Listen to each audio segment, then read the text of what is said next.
E esse vídeo vai não só para a galera do mountain bike, a galera do trekking, do trail run, do triatlo, ciclismo de estrada.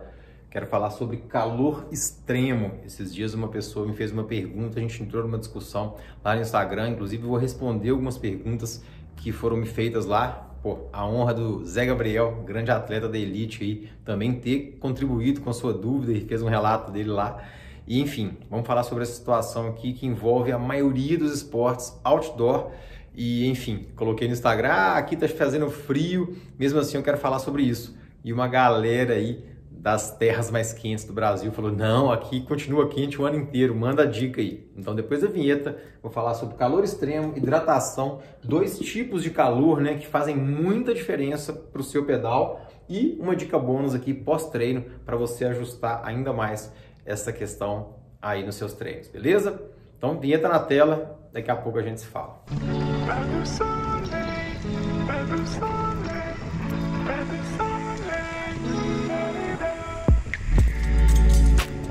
Sobre hidratação, eu nem vou gastar tempo falando, né, que você precisa hidratar aí pelo menos aí 500 ml por hora, mas vale um detalhe aqui quando a gente fala de calor extremo, que é a hidratação na primeira hora e na segunda hora. Muitas das vezes, na primeira hora principalmente, sabe o que acontece? Você tá ainda fortão, tá fortona, tá hidratado, energia tá em alta.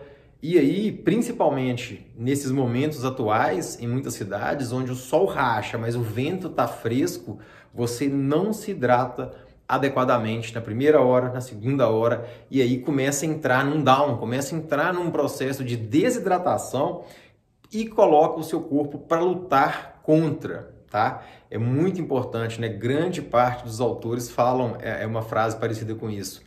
Depois que dá a bandeirada de largada, o seu corpo só sofre, só deteriora os processos. E a nossa missão, aqui no Segredos do Mountain Bike, é te dar conhecimento para que você minimize esses danos, né? Alimentação, hidratação, intensidade de esforço para não quebrar, é esse tipo de coisa que faz muito sentido em relação à hidratação, então toma muito cuidado. Vou relatar rapidamente aqui, primeiro ride que eu fiz com o Guilhermão deve lembrar aí, saindo lá do acampamento para Arraial, calor úmido, choveu antes da largada, todo mundo alinhado, bateu aquela chuva baiana assim, que só sobe aquele vapor, né? E eu lembro que na primeira hora e meia de prova eu tinha secado meu camelback, eu tinha bebido mais de 1 litro, né? Eu saio mais ou menos ali com 1,1 litro, não coloco ele lotado não, é de 1,5 litro, mas enfim, primeira hora, hidratação hiperabundante. Por quê?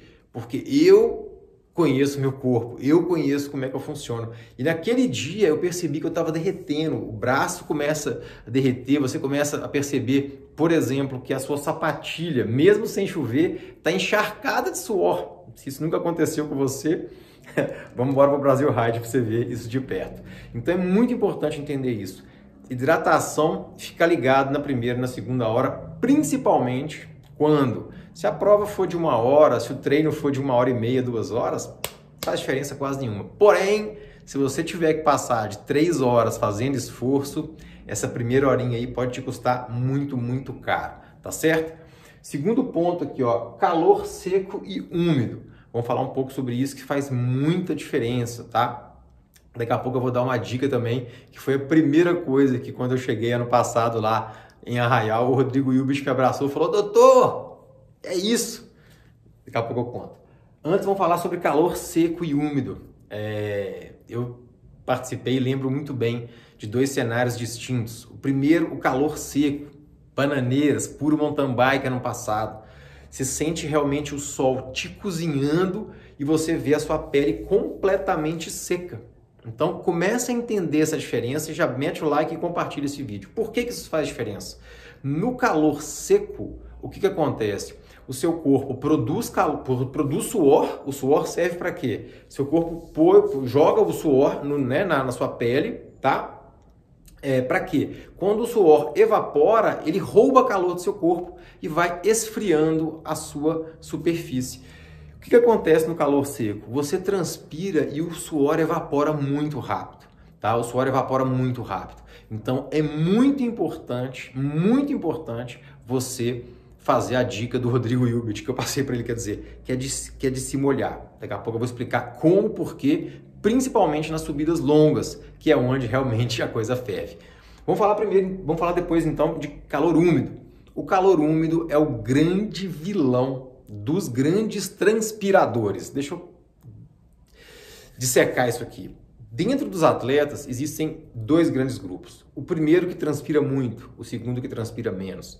Dentro desses grupos tem ainda os grandes perdedores de sódio, que perde muito sódio no suor e quem perde menos. Parece muito complexo, mas existem dados e formas de você medir tudo isso e tem galera que a gente conversa aqui nos Segredos que já fez isso, a gente já trocou uma ideia. Hoje em dia é possível. Em 2013 e 2014, quando eu comecei a ler sobre isso, não existia praticamente, era impossível dosar isso. No calor úmido, o que acontece? O calor é úmido, então o seu corpo produz suor para molhar sua pele, evaporar e roubar calor, só que o suor não consegue evaporar. Por quê? Porque a umidade relativa do ar é alta. E aí o seu corpo começa a produzir mais suor, na tentativa de perder calor, não consegue, e aí que vem o colapso. E é nessa situação do calor úmido, que a gente vê lá, por exemplo, na Bahia, a gente precisa tomar muito cuidado. É nessa situação aqui que eu falei, mais de 1 litro de água ali no primeiro minuto. E aí tem o outro gancho que a gente não pode esquecer, que é sobre o sódio, tá? O sódio hoje ele é mandatório para esportes acima de 3 horas, 4 horas nem se fala, e quanto mais se afasta disso, mais sódio você precisa ingerir, tá? E eu vou além. Eu acho que para uma prova, um treino, que você já sabe que passa de 4, dependendo do calor úmido, você já pode repor sódio até na primeira hora, junto com o gelzinho. Por quê? Olha que legal. O sódio e o carboidrato, eles juntos facilitam a absorção. Fechou? Essa dica eu nem estava planejada na dica bônus aí, mas já foi. Então, se for ingerir sódio, tenta ingerir junto com o carboidrato. É receita de bolo? É para todo mundo? Não. Por quê? Porque isso tem que ser testado. Tem gente que se colocar sódio, carboidrato junto, às vezes o estômago não vai bem, o intestino não vai bem. São exceções que a gente precisa falar, mas enfim. Coisa importante para você não deixar a temperatura subir. E aí que vai a dica lá que o Rodrigo gostou muito, que é sobre você molhar a superfície do seu corpo, tá? Principalmente no calor seco, isso faz muita diferença. Então, se você está fervendo, vê que a pele sua está seca, não está encharcada, não está derretendo, tá certo? Não se esqueça, tá? A minha garrafinha que vai na bicicleta, ela só serve praticamente para baixar a temperatura, tá? Água na cabeça, e como que eu faço? Vira para trás, você já joga a água sai esfriando todo o seu couro cabeludo, tá? A gente perde muito calor pela cabeça e é por isso que os capacetes precisam ser bem ventilados. Joga onde também? Nos ombros, tá? Nuca, ombro. Por quê? Nos ombros ela vai passar pela sua axila.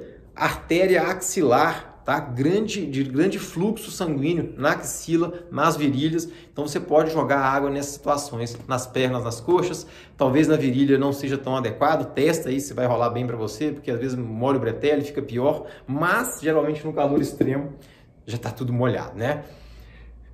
Onde você deve jogar a água? Esse ponto é muito importante, porque geralmente a gente ferve porque baixa a ventilação, né, para roubar o calor. O vento, o que ele faz? Ele o tempo inteiro está roubando o calor. Por isso que, por exemplo, eu fui fazer um trekking lá na canastra. Cara, no trekking, seu pescoço, a nuca, você sente o calor te fritando. Na bike nem sempre. Por quê? O vento rouba calor o tempo todo. Pegando esse raciocínio, onde você precisa mais dar aquela resfriada externa?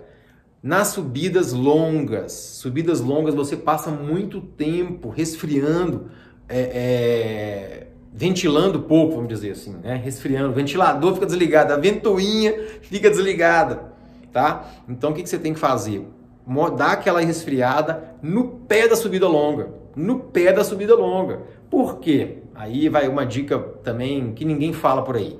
Se você já está no meio da subida longa, já está ali frequência cardíaca alta, lactato já brotando, cara, tirar a mão do guidão, pegar a garrafinha para se molhar, sem contar outras coisas mais, você está aumentando o seu esforço. Já tive cãibra assim, tá? Não para me molhar, mas de subindo fazendo força, você tira uma mão para pegar a garrafinha ou para pegar um gel, e aí muda o esforço das suas pernas, porque além de fazer força, você tem que equilibrar. Então a chance de você ter um contratempo pegando a garrafinha para se molhar no meio para frente da subida longa é muito maior. Fora que lá no fim da subida você já está estourado. Então tirar a mão do guidão é um esforço a mais, contrai o abdômen para estabilizar a bicicleta. O que acontece com isso? Frequência cardíaca sobe mais um pouco. O vídeo já está mais longo do que eu gostaria, mas eu vou lembrar rapidamente de um episódio aqui. A galera talvez lembre do Alberto Contador, quando ele estava voltando e sentando o pau, sentando o Schleck nos irmãos Schleck. E eu lembro que numa prova, não lembro qual montanha foi no Tour de France, ele estava escapado num ritmo alucinante. De repente, vem como diz o Henrique do PQP, como é que ele chamou? Homus imbeciles, né? Correndo, pega um estetoscópio e coloca no peito do Alberto Contador. Sabe o que ele fez? Deu um tapão no cara. E a partir dali ele perdeu o fôlego, perdeu a concentração, perdeu watts e foi alcançado rapidamente. Então, tirar a mão do guidão durante um esforço já em alta intensidade é uma roubada, tá? Tanto em relação ao esforço físico que aumenta, quanto o risco de câimbras aí. Para fechar, você que é mais neurado, que quer dosar o sódio no suor, procura o laboratório, que quer dosar a quantidade de suor, tem jeito também, mas uma dica bônus poderosa é essa. Começa a se pesar no seu pós-treino. Começa a se pesar no pós-treino, porque aí você vai ter real noção do quanto tempo você perde, tá? Ah, Christian, como que eu peso no pós-treino? Porque se você chegar também, vamos pensar, né? Se você chegou, pesou de bretelle e jersey, aí no pós-treino, o que você vai fazer? Se você pesar com o bretelle e a jersey encharcado de suor, está existindo uma adulteração. Então você precisa pesar sem roupas antes, sem roupas depois. E você vai ficar assustado e assustada com a quantidade de peso, mentira, líquido, que se perde em alguns treinos. Eu quero muito saber se você aceita esse desafio de testar se pesar depois dos treinos. Coloca aqui no seu comentário, tenho certeza que esse vídeo vai mudar o pedal e o rumo de muita gente, porque essa pessoa que me fez essa pergunta no Instagram, eu acho que ela estava prestes até a abandonar o esporte, porque ela passou muito mal e não sabia nada disso aqui. Ela simplesmente achou que era beber uma aguinha. Pois é, tá aí. Esse sim, um grande segredo do mountain bike. Quero muito que você compartilhe esse vídeo, porque isso aqui faz diferença não só na performance, na vida do ciclista. Valeu demais, tchau, tchau e até o próximo vídeo.